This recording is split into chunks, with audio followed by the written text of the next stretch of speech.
Ah, vous savez, on a déjà un de nos collègues qui est toujours à l'hôpital. Donc l'état d'esprit, vous imaginez bien qu'on est quand même un petit peu tendu. D'autre part, ce qu'on redoute effectivement, c'est que demain se reproduise ce qui s'est passé jeudi.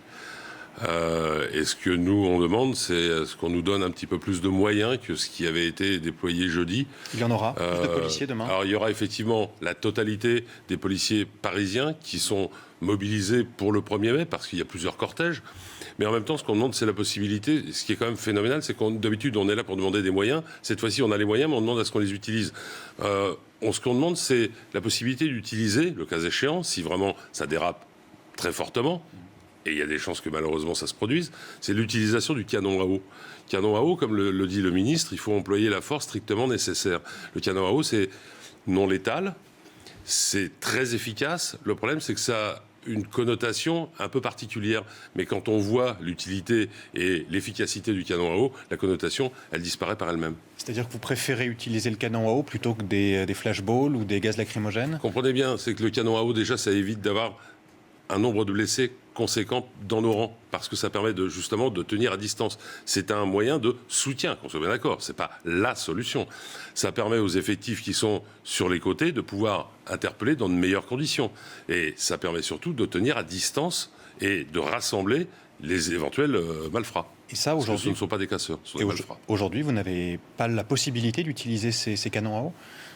Pour le moment, ils sont... Alors, il y a des fois, ils sont présents et des fois, ils ne le sont pas, mais quand ils sont présents, ils ne les utilisent pas.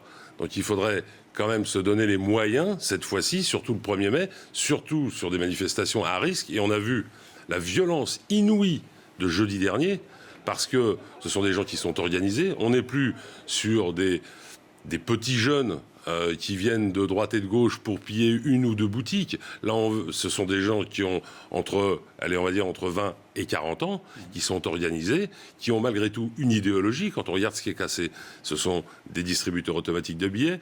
Symboliquement, il y a un véhicule de luxe qui a été brûlé. Ce sont des compagnies d'assurance. Donc, il y a quand même une idéologie derrière. Donc, la violence est en rapport aussi avec ça. Donc qu'on nous donne les moyens, qu'on nous laisse travailler correctement. Est-ce que vous travaillez ensemble, de concert, pour que tout se passe bien? Bien sûr, puisque en plus le service d'ordre à l'intérieur de la manifestation est identifiable. Nous, évidemment, on est en uniforme, mais le service d'ordre à l'intérieur est identifiable. Donc s'il y a un problème, on travaille évidemment de concert. Le problème, c'est que sur des manifestations comme on l'a vu jeudi, il n'y a pas de service d'ordre, ou quasiment pas du tout, très peu. Donc comment travailler dans de bonnes conditions avec des organisateurs qui eux-mêmes n'assurent pas la sécurité des gens qui mettent dans la rue? C'est un petit peu compliqué quand même. Donc nous, on se retrouve avec la gestion des manifestants, des vrais manifestants qui viennent pour revendiquer une idée, et avec la gestion des casseurs, j'aime pas le terme, mais malheureusement ce sont des casseurs, en fin de manif. Donc c'est très compliqué. Et effectivement, demain, il faudra des services d'ordre internes de manière à protéger les manifestants.